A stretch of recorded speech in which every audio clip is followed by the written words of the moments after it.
Bismillahirrahmanirrahim. Assalamualaikum warahmatullahi wabarakatuh. Waalaikumsalam Waalaikumsalam warahmatullahi wabarakatuh.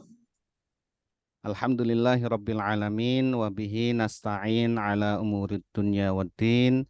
Wassalatu wassalamu ala asyrafil anbiya wal mursalin sayyidina wa maulana Muhammadin wa ala alihi wa ashabihi ajma'in wa la hawla wa la quwwata illa billahil aliyyil azim amma ba'd. Subhanaka la ilma lana illa ma 'allamtana innaka antal alimul hakim. Allahumma anfa'na bima 'allamtana wa 'allimna ma yanfa'una wa zidna ilma. Bapak Ibu hadirin wal hadirat rahimakumullah. Alhamdulillah puji syukur kita panjatkan kehadirat Allah Subhanahu wa taala atas segala karunia nikmat yang dicurahkannya kepada kita semua. Salawat dan salam semoga senantiasa tercurahkan kepada Rasulullah Muhammad Sallallahu Alaihi Wasallam, Waalaikumsalam. kepada keluarganya, sahabat-sahabatnya, dan para pengikutnya yang senantiasa mengikuti sunnah-sunnahnya sampai hari kiamat. Semoga kita semuanya, keluarga kita, dan orang-orang yang kita cintai tergolong umat Rasulullah Muhammad Sallallahu Alaihi Wasallam dan nantinya akan mendapatkan syafaat dari beliau di hari kiamat. Amin ya rabbal Amin, alamin. amin ya rabbal alamin. Bapak Ibu hadirin wal hadirat rahimakumullah. Alhamdulillah malam hari ini kita masih diberikan kesempatan oleh Allah untuk menambah amal-amal kebaikan kita, amal soleh kita. Salah satunya adalah dengan mengkaji syariat Islam. Pada malam hari ini kita akan melanjutkan kajian fikih kita menggunakan kitab Safinatun Najah, yaitu yang ditulis oleh Syekh Al-Alim Al-Fadil Salim bin Sumer Al-Hadrami, di mana malam hari ini kita sampai pada pembahasan tentang niat.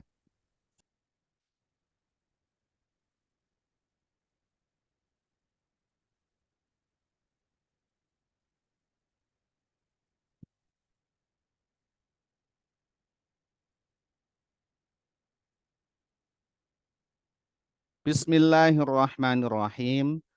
Qala al-muallif rahimahullahu ta'ala wa nafa'na bihi wa bi'ulumihi fid darini amin. Faslun ay hadza faslun. Ini suatu fasal, suatu pembahasan. Pembahasan yang ketujuh ya, saya urutkan saja nanti fasal dari 1 sampai terakhir. Kita urutkan saja ini yang pembahasan ketujuh. Fin niyati di dalam perkara niat. Wat tartibi dan tartib. Kemarin sudah disampaikan mengenai rukun wudhu. Ada 6, yaitu niat, membasuh wajah, membasuh kedua tangan sampai siku, siku termasuk ya, siku termasuk. Kemudian mengusap rambut atau mengusap kepala atau bagian dari kepala, rambut yang ada di kepala kalau ada rambutnya. Bukan rambut di luar rambut yang ada di kepala, rambut yang ada di kepala. Kemudian adalah membasuh kaki yang kelima dan yang keenam adalah tartib. Nah, kemudian sekarang dibahas mengenai niat. An-niyatu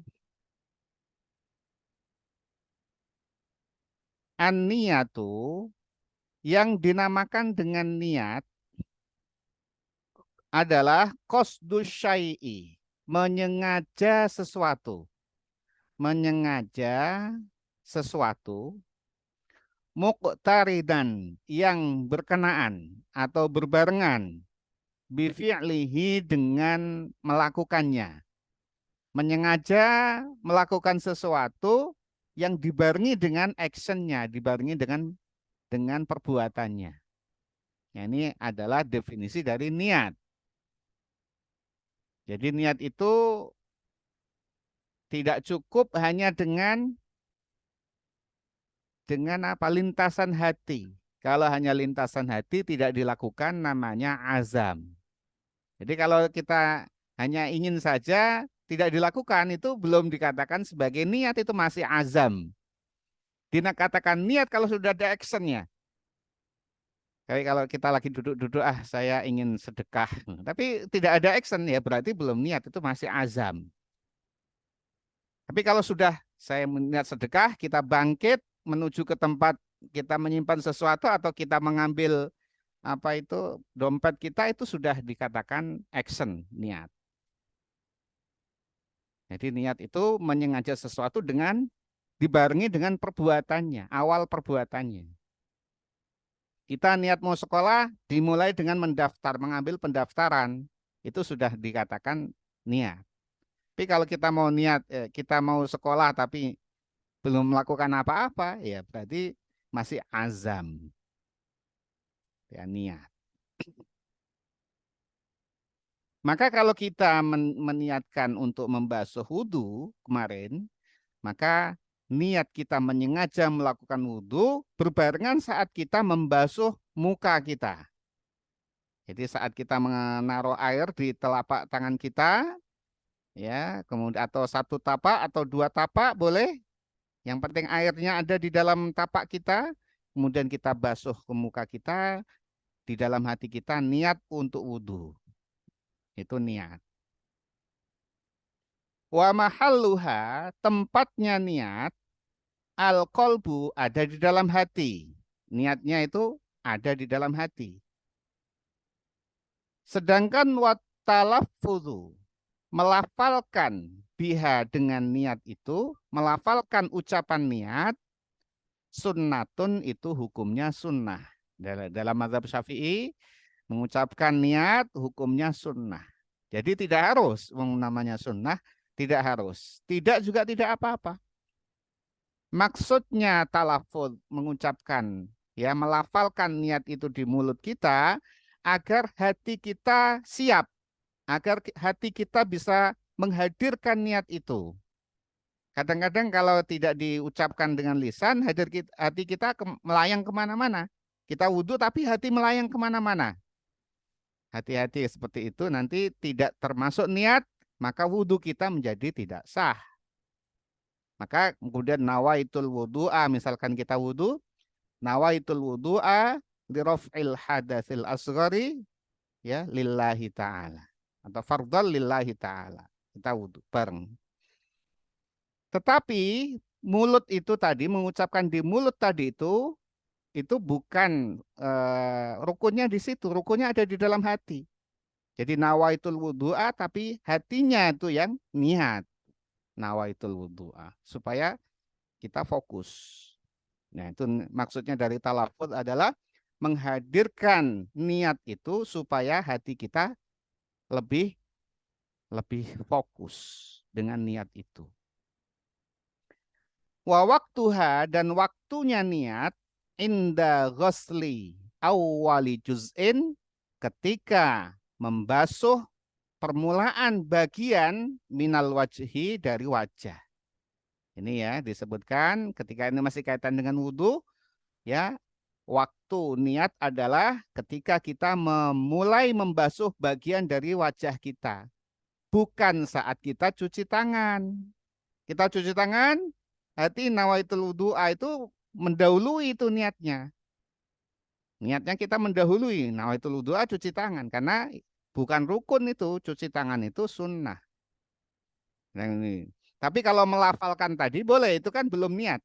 Kita melafalkan untuk menghadirkan hati, nawaitul wudu'a li raf'il hadatsil asghari fardholillahi ta'ala, kemudian baru niat betul-betul kita basuh muka kita. Yang dibaca di dalam hati ya sama dengan yang kita lafalkan tadi, nawaitul wudu'a, atau dengan bahasa Indonesia, aku menyengaja melakukan wudhu untuk menghilangkan hadas kecil, ya, hukumnya fardu untuk Allah Ta'ala. Kalau kemudian paling simpel adalah aku niat wudhu, paling simpel itu udah cukup. Nawaitul wudu'a itu udah cukup. Nawaitul wudu'a udah cukup. Kalau mau lengkap ya tadi nawaitul wudu'a li raf'il hadatsil asghari fardhul lillahi ta'ala. Itu lengkapnya begitu. Nah, Bapak Ibu sekalian yang dirahmati Allah Subhanahu wa taala, ini pembahasan tentang niat itu sangat penting, ya. Maka kalau kita membaca kitab hadis, misalkan kitabnya Imam Bukhari, Sahih Bukhari, pembahasan pertama adalah niat. Nah, Sahih Bukhari itu kitab yang paling sahih di antara semua kitab-kitab selain Al-Quran. Nomor dua lah kalau diurutin gitu. Al-Quran, Sahih Bukhari. Karena metodologinya sangat sangat ketat dan penulisnya sangat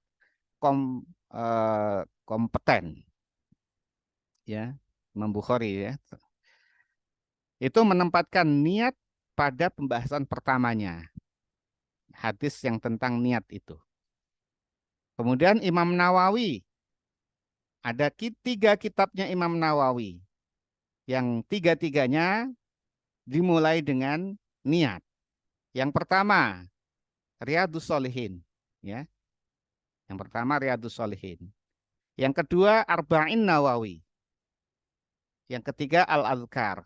Tiga kitab itu, ya, kalau Riyadhus Shalihin itu hadis-hadis Rasulullah yang cukup banyak, ada ribuan hadis di situ, 1000 lebih. Kalau Arba'in Nawawi itu mutiara-mutiara hadis yang dipilih dari yang terpilih, dipilih yang paling mutiaranya, itu 40 hadis kumpulan dari Imam Nawawi. Dan yang ketiga Al-Adhkar, zikir-zikir dari Rasulullah SAW. Tiga-tiganya kitab tersebut dimulai dengan niat. Artinya apa? Penting niat ini untuk diperhatikan. Di dalam hadisnya Rasulullah SAW bersabda, riwayat dari sahabat Umar bin Khattab, ya. Sami'tu Rasulullah sallallahu alaihi wasallam yaqul innamal a'malu binniyat. Sesungguhnya sahnya amal itu tergantung pada niatnya. Wa innamal likulli imri'in ma nawa, dan sesungguhnya bagi orang akan mendapatkan sesuai dengan niatnya. Dia melakukan sesuatu akan mendapatkan pahalanya sesuai dengan niatnya. Maka Rasul memisalkan di sana memberikan tamsil pamangkadat hijratuhu ilallahi wa rasulih. Rasul memberikan contoh, barang siapa yang hijrahnya dari Mekah ke Madinah adalah untuk Allah dan Rasulnya, fahijratuhu ilallahi wa rasulih. Maka hijrahnya itu niat karena Allah dan Rasulnya akan sampai kepada Allah dan Rasulnya. Berupa apa? Pahala. Nantinya akan diganjar oleh Allah Subhanahu wa taala di akhirat. Itu yang penting, itu kan kita memanen amal kita di akhirat. Di dunia itu bonus sebenarnya. Itu penting itu di akhirat. Di dunia nggak dapat, nggak apa-apa. Yang penting di akhirat dapat. Di dunia dapat, alhamdulillah bonus. Jangan sampai di dunia dapat, di akhirat nggak dapat. Apalagi dunia nggak dapat, akhirat nggak dapat juga. Nah, maka orang yang cerdas itu justru letaknya ada pada niat. Orang yang berilmu itu letaknya pada niat. Sama-sama bekerja di kantor, sama-sama ke pasar, sama-sama apa? Naik ojek, Grab, narik Gojek, atau apapun lah perbuatan kita. Yang satu sekedar berangkat, yang satu niat karena ingin mencari rezeki dari Allah Subhanahu wa taala untuk nafkah keluarganya, itu beda jauh itu keduanya itu. Sama-sama berangkat ini. Sama-sama naik keluar gerbang sama-sama itu. Satu berangkat lagi sama. Ke BPS dua-duanya sama ini. Yang satunya niat, dipasang niatnya untuk mencari rezeki, untuk menafkahi keluarga, untuk supaya bisa kuat ibadah. Yang satu berangkat-berangkat aja. Kamu berangkat ke BPS ngapain? Ya kerja, wajib gitu ya. Gitu aja. Yang satunya dipasang niat dengan baik. Itu beda derajatnya. Yang satu mendapatkan derajat ibadah, yang satu dunia saja. Maka bonusnya tadi yang satu adalah dunia akhirat, yang satunya hanya dunia saja. Padahal cuma masang niat saja itu. Cuma masang niat. Wudhu, yang satu niat betul-betul wudhu, dapat pahala wudhu, ya, wudhunya pun sah, gitu ya. Fadilah wudhu udah banyak banget itu, menghapuskan dosa, ya. Dan yang penting adalah kita bisa sholat dengan memenuhi syarat rukunnya. Yang satu tanpa niat, pukuk, wah gitu, kayak anak kecil mungkin ya. Tanpa niat, ya beda jauh. Yang satunya sah, yang satunya nggak sah. Padahal perbuatannya sama. Perbuatannya sama, membasuh muka, membasuh tangan, ya, mengusap kepalanya, kaki, sama perbuatannya. Dan di tempat yang sama, tuh, bersebelahan. Tempatnya sama. Dan selesainya pun sama, masuk sama. Yang satunya dapat pahala wudhu, yang satunya nggak dapat apa-apa. Maka dari itu Rasulullah SAW menekankan innamal a'malu binniyat. Innama di situ, bukan al a'malu binniyat, bukan. Dan bukan innal a'mala binniyat, ada mimnya di situ. Inna ma, ada ma di situ. Maka innama itu adalah adatul hasr. Itu untuk mengkhususkan dia. Bukan dengan al a'malu binniyat, itu umum. Tapi innamal a'malu binniyat, maka tidak niat, tidak amal. Seperti itu. Sehingga kemudian sahnya amal itu dua. Satu niat, yang kedua caranya. Yang kedua caranya. Nah caranya ini fikih nih. Kalau dua ini dipenuhi, udah komplit kita. Niat karena Allah Subhanahu wa taala, caranya sesuai dengan tuntunan Nabi Muhammad SAW. Niat tapi amalnya tidak sesuai tuntunan Nabi, ya nggak sah. Wudhu kok asal-asalan, ya nggak sah.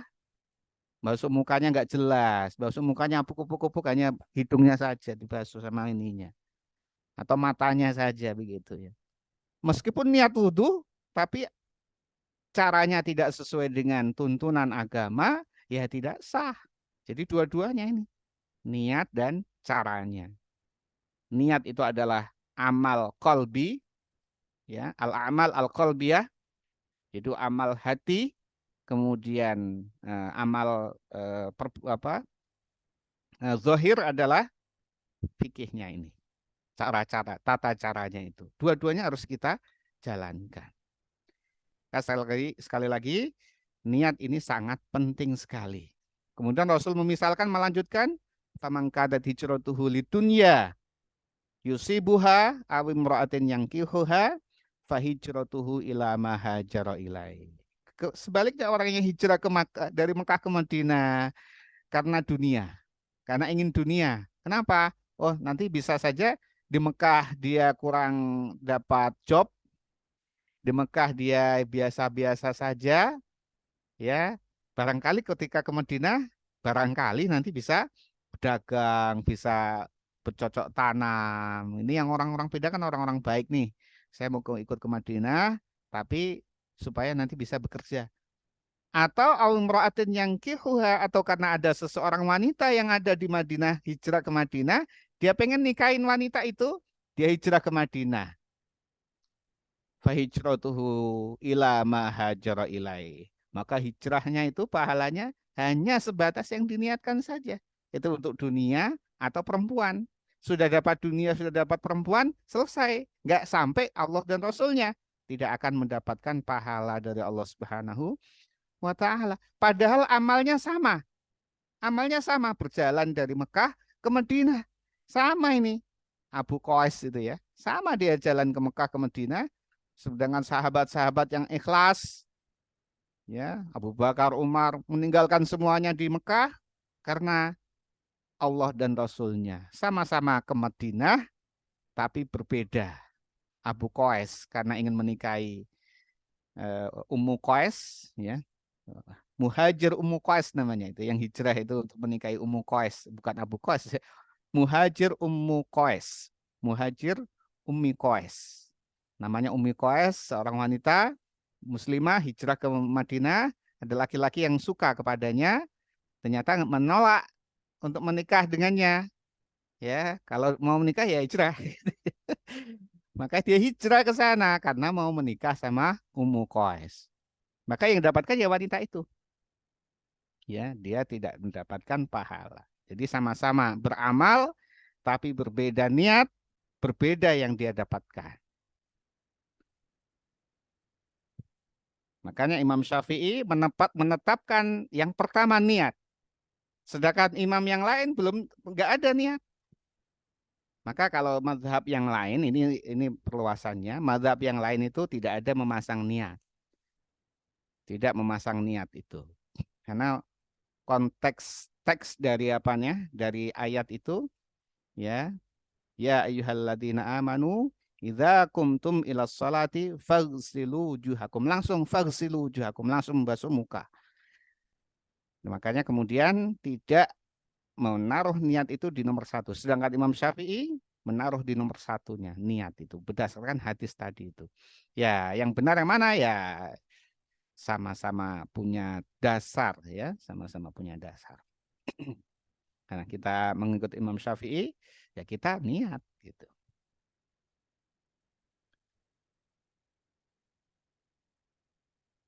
Baik. Jadi niat berbarengan saat kita membasuh muka kita. Dan seluruh amal ibadah demikian juga. Sholat adalah saat kita memulai takbiratul ihram. Allahu Akbar. Saat Allah memulai itu niat dalam hati usolli fardol maghribi. Itu paling cekak, itu paling paling pendek itu usolli fardol maghribi. Bukan aku niat sholat saja, tidak cukup. Aku niat sholat saja tidak cukup. Harus ada tamyiz namanya. Jadi niat itu ada beberapa. Yang pertama syarat niat itu yang pertama adalah yang niat itu orang Islam. Kalau yang bukan Islam ya nggak sah niatnya.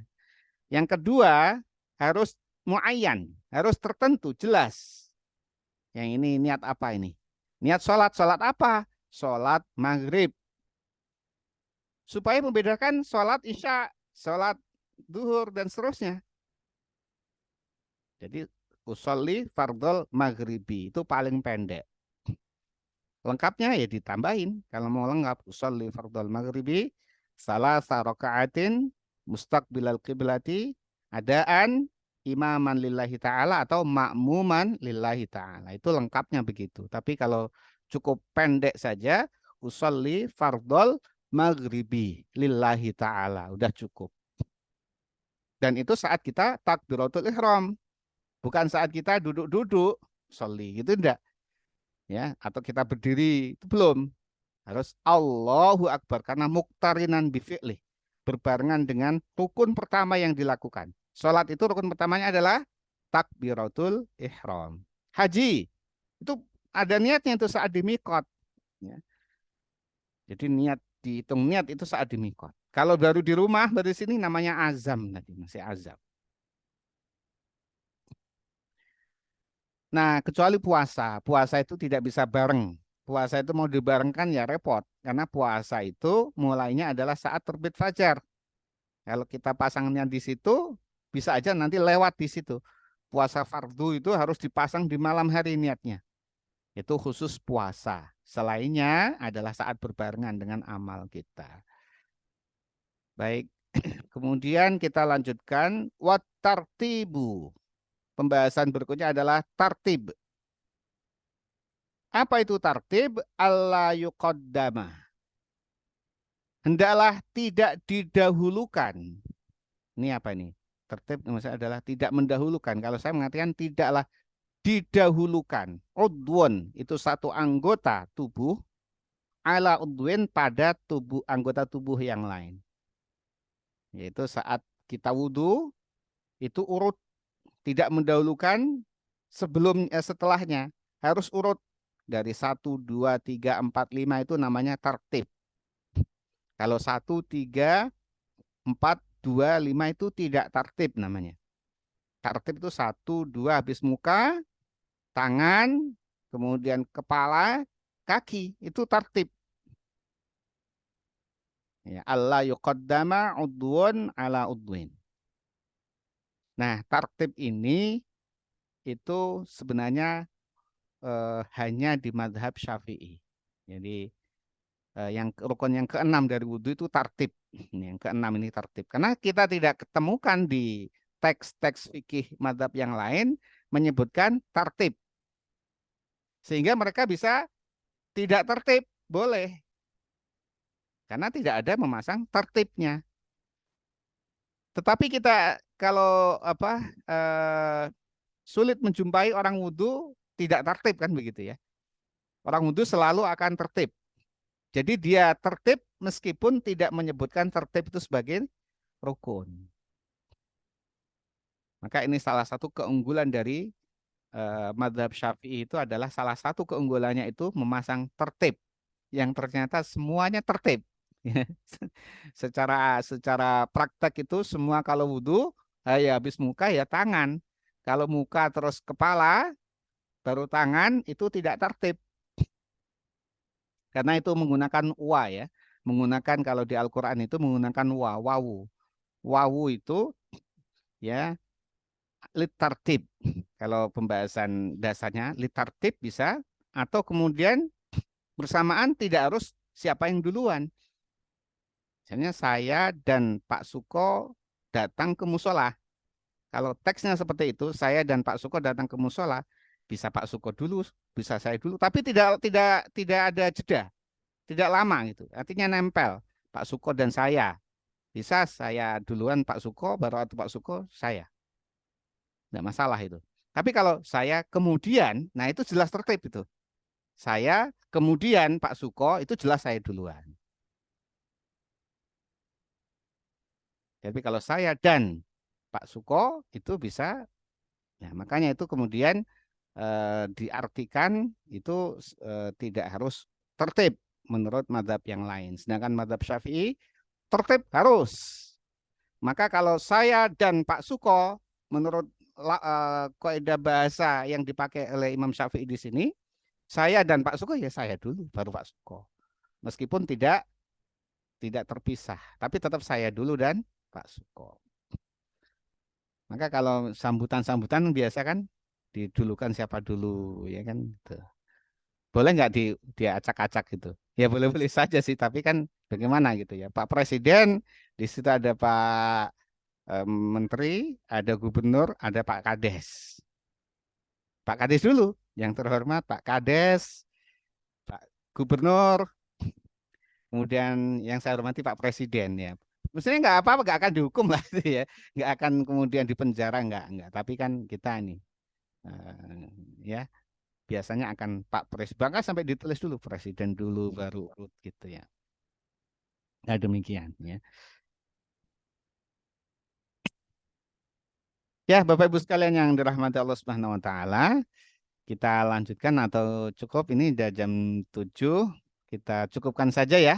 Kita cukupkan saja kajian kita ya pada malam hari ini. Semoga Allah Subhanahu Wa Taala memberikan tambahan ilmu yang bermanfaat kepada kita.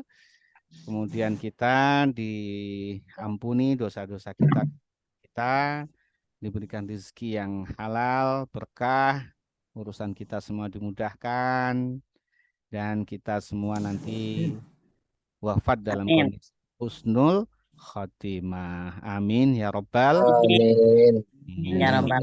Kita tutup kajian kita dengan baca doa kafaratul majelis. Bismillahirrahmanirrahim. Subhanallah. Asyhadu an la ilaha illa anta astaghfiruka wa atubu ilaik. Walafu minkum. Wassalamualaikum warahmatullahi wabarakatuh. Waalaikumsalam warahmatullahi wabarakatuh. Terima kasih Bapak.